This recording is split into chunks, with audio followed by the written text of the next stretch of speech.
First question. Okay. Okay. Stand by. Do you need to? Yeah, I'm not ready. I'm not quite ready. Because every time this thing turns off, it resets. Which is kind of annoying. But what can you do? We are but tools of the technology age. It's true. Okay, we're good. Do you want to mic test? Just for sound levels? Sure. Hello. Just each of you say something. Hello. Hi, Mariam. How are Hi. you feeling today? Fine. Did you have a good The day? weather is fantastic. It is. Yeah. Is it like this in Cote d'Ivoire? Yes. Good. So sunny, shiny. This is so unusual. You must have And brought I good was weather. amazed to see everybody outside, in the street. And we visited your Kokoviko market. Oh, yeah. On the seafront, Okay. yes. My daughter works there. Wow, with so many. I saw almost all what we sell in Kokoviko, except the flowers. Okay. We don't sell flowers at Kokoviko. And I haven't seen the smoked fish, Ah, but I saw the smoked meat. Nice to see you. See? so are we ready Sounds, to go? everything's great. Okay, Okay. so 5, 4, 3, 2, 1. I'm sitting with Mariam Dalgavala from Oiko Credit, our West Africa regional manager. Mariam, could you describe the first meeting you had with the Kokoviko Cooperative? The first meeting I had with them was, I just remember, we were at the 18th floor of the building, that's where my office was. And when they came, they had to take the elevator. And it was a problem for them to take the elevator. So someone downstairs have to, come with them to my office. And then when they came in, they just told me, we heard about Oiko Credit. We're about to be chased by the municipality where we are trading. And we had information that we already support one market. So what could you do for us? We would like to, to find a place and be able to trade in a secure, place. So These were women who were vendors selling on the street. yes, selling on the street. In fact, they were squatting a place which was not meant for a market. So they were about to be chased. And when they came with a little tiny project, like we need to build a storage and be able, to store our thing there. And the first point was, okay, you're going to be chased by the municipality because you are squatting that place. So if you really want to have a sustainable business, you need to find a better place and have the title to do your activity in that place. So you need to go back to the municipality and ask them to give you a place where you can trade safely.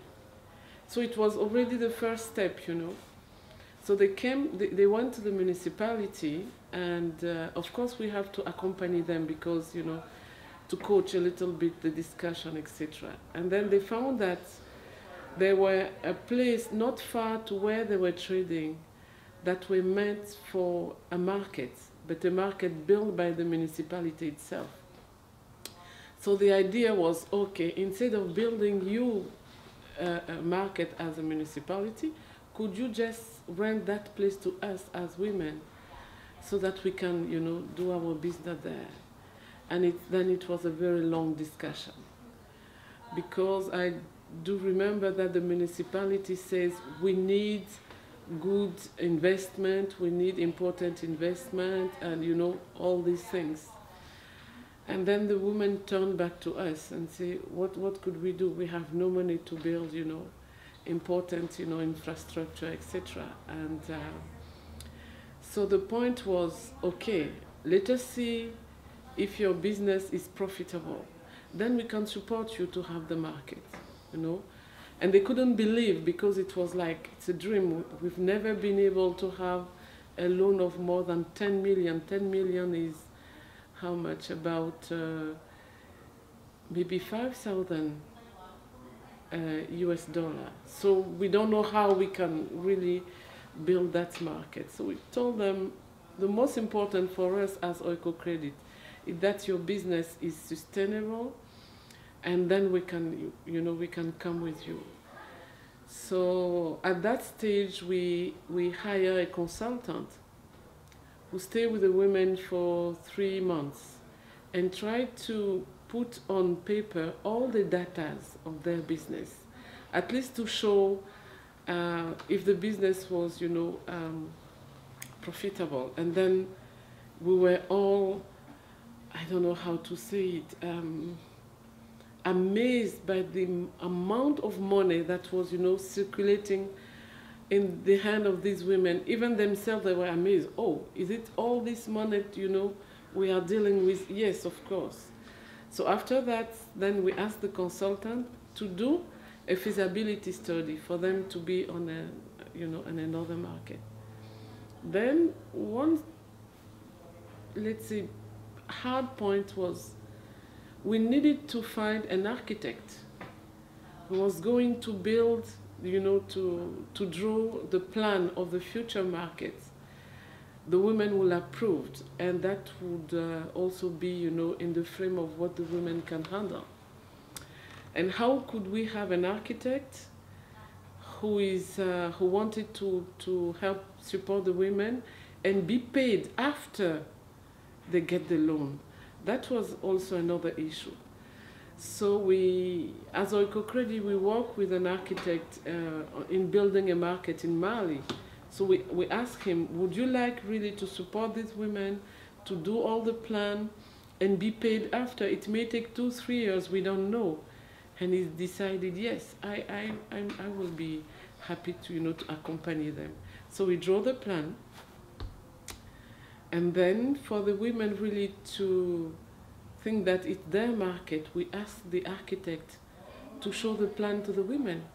They have to approve the plan. They have to discuss the plan. So that was quite amazing for the architect, because how could you ask to illiterate women to criticize, the plan of an architect? It was, but he agreed to do so. So he projected the plan in the market, and then the women really criticized. We want this to be here. We would like this one to be there.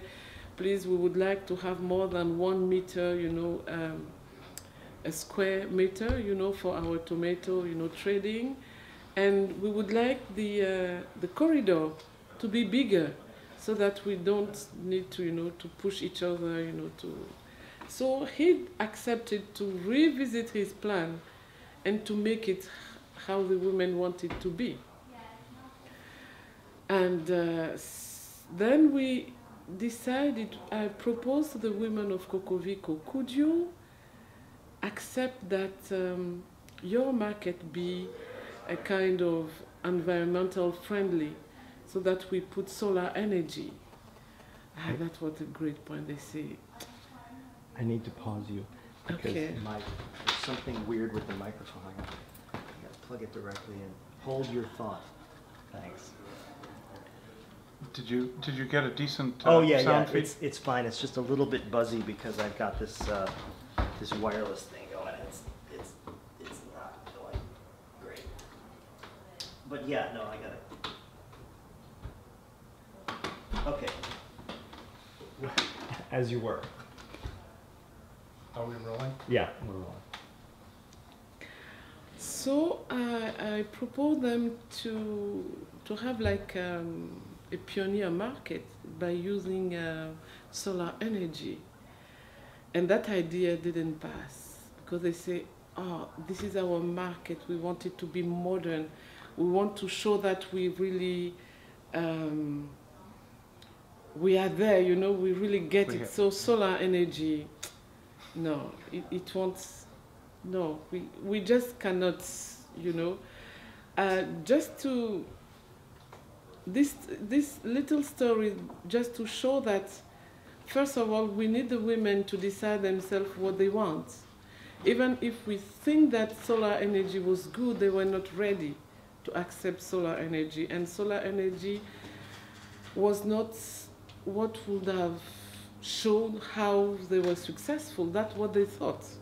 So we couldn't have the solar energy in the market. But I'm sure that nowadays they will come back to solar energy. But at that time it was too early for them to understand.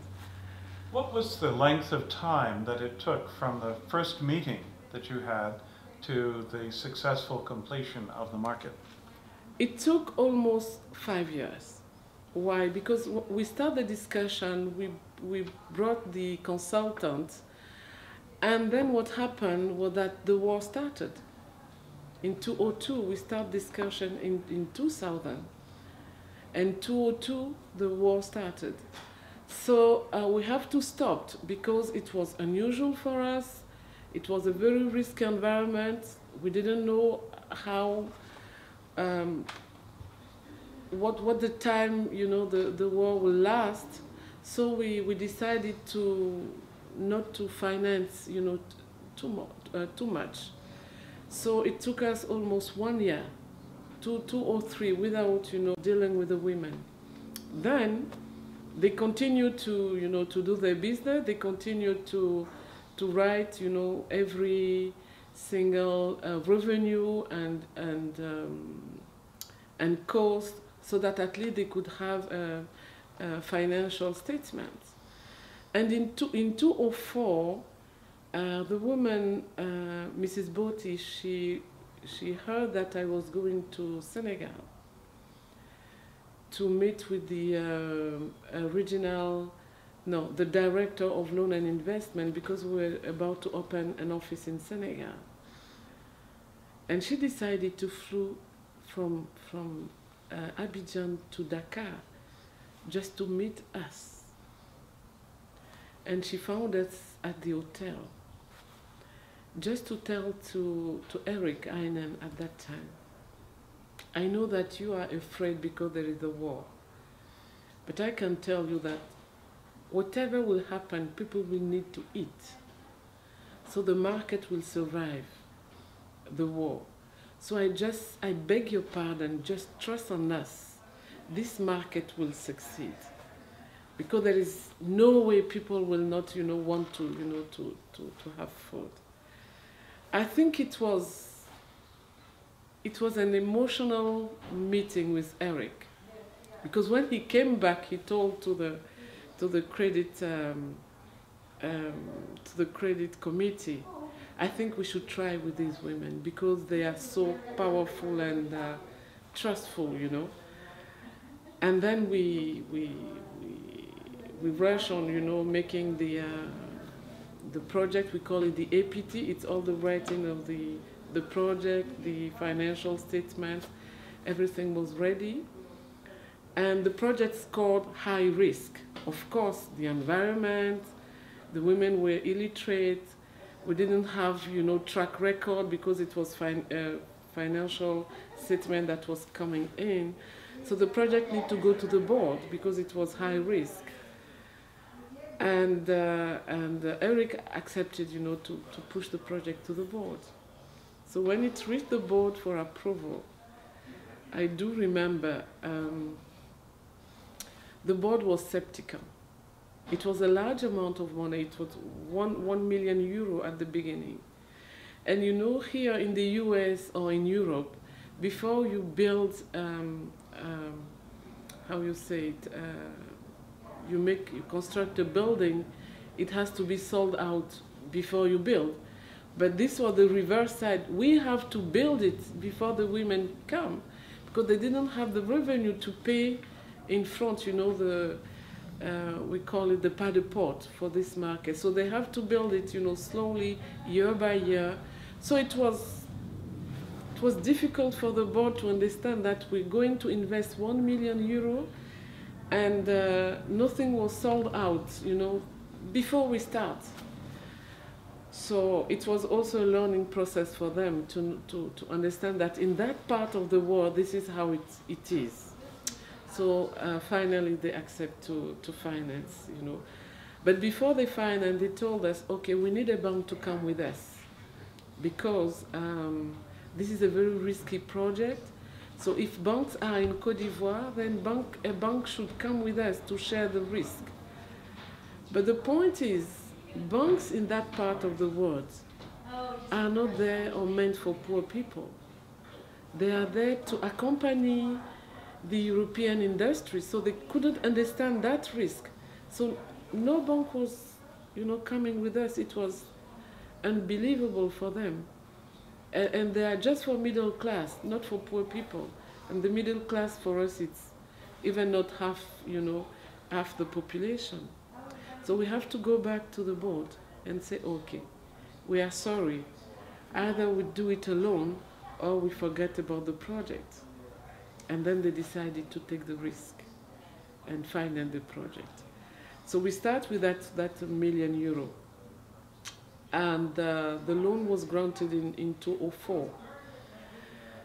Then the war became a little bit more, you know, more intense. And it happened a moment where in the framework, we decided that the women will start saving money so that by the end of the year they could bring in their part of the money, you know, to build the market. And then we couldn't because the war became quite tense. So in 2008, in 2006, we have to go back again to the board and say, look, we are just in the middle of, you know, the building. Either you give an extension of the loan, or we will have, you know, a non-completed market and the women will not be able, you know, to do their business. Because what they were able to come with was not enough to complete the market. Second round of discussion again. And at that point, I have in mind, we had a board member of Austria. He was a financial person. He was really skeptical about the project. And when the board approved to give again €500,000 for the project, when he came out, he just told me, Mariam, good luck with your project. It seems foolish, but good luck, because I will not be surprised if it fails, you know. And when we showed the video of Cocovico in 2010, I think he was the first one to say, wow, we were able to make it, you know. And he told me, you know, Mariam, I really remember I was so skeptical for this project, but now I'm so proud that we were able to finance, you know, the project. So we launched the project in 2008 in Abidjan. And our general manager who came at that time was David Wood. He knows East Africa. So when he came to that market and he saw 3,000 women dancing, smiling, laughing, so happy and so proud, you know, to have that market. At the AGM in Sweden, he says that's the most foolish project Oikocredit really realized, but I do understand that this is what we are meant for. Can you pause for a second? Was that Ben Simmons or? No, it was David Wood. Woods? David Wood. Okay. He launched the project in 2008. Yeah. Torgo. Yes, Torgol. Oh, Thank it's you. sorry, it's Torgol. Sorry, Okay. it's Torgol. It's not David Wood. It's Torgol. In 2008. So can we go back and just do that apart? Okay, it's Torgol. Yeah. Just would you tell that story, that little part again, please? Okay. So where was I? In In 2008, we launched the project. After battling, you know, for 4 years to build the market, and Torgol, the general manager, came, you know, to launch the project, and he was so surprised to see, you know, 3,000 women coming from, you know, everywhere in a uniform. They print a local material like this with the picture of Cocovico on it, you know, and they were so proud and, you know, dancing. And I think when we project the film of Cocovico in 2010, he really said that that was the foolish project he ever was able to see, but it was also the kind of project Oiko Credit was created for. And yes, that's how we made it with those ladies.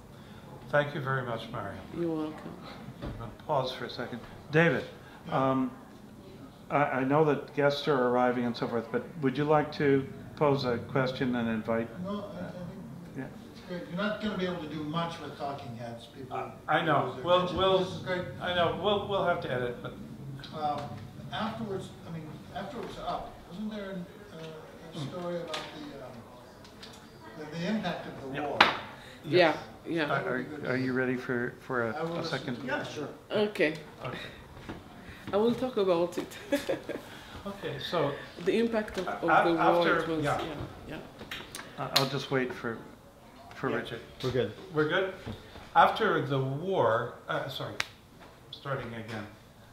After the market was built, there was another conflict. Yeah. What role did the market play? In fact, the market is located in Abidjan. So from 2002 to 2009 or even 10, the fighting was not in Abidjan. So it happened that in 2010, end of 2010, the conflict came inside the city. And that was really dramatic because we couldn't get out of our houses. The banks were closed for 3 months, so it was, you know, just cash trading. And what happened at that moment was that on the social side, the market became a refugee center because many women couldn't go back home. And then for all the women in the surrounding area, they all came to the market with their kids, at least to be safe. So the market was able to host 600 people, women and children. And they were, you know, supporting them with their own, you know, means. And the Red Cross came later to support them, you know, some water and, you know, all those things that make life more easy, you know, for the refugee. So it really became a refugee center. And more than that, and that also an amazing point to see how these women could also, if I may say, take profit of that situation. When the war came in Abidjan, many other women came. You know, at that time, whatever you have, you will sell it. If you have some food, you will sell it so that you can buy, you know, something else, you know, to feed your family. So many women came in the surrounding of the market. Instead of chasing them, they accepted these women, you know, to trade there. So I asked them, so aren't you afraid that your members be not comfortable, you know, with these women coming, you know, trading? And they said no, because they are coming, it makes competition and it even lower the price, you know, of the vegetables, and we have more clients now. I say, wow, this is you know, economic with intuition, you know. So they didn't chase them. It brings competitiveness, and now they have more people, you know, coming to the market. The other point is that because it was the only food place, so it attracts a lot of people, you know, a lot of women that were looking for food, you know, and who could get out of their house. So after the war, the market became crowded, really crowded, no space to walk, you know. And the beauty of it is that just after that, you had many banks opening around the market, many microfinance institutions opening around the market. You even have a supermarket with, opening now. It became a real business center. Thank you very much. You're welcome. Okay, Great. so you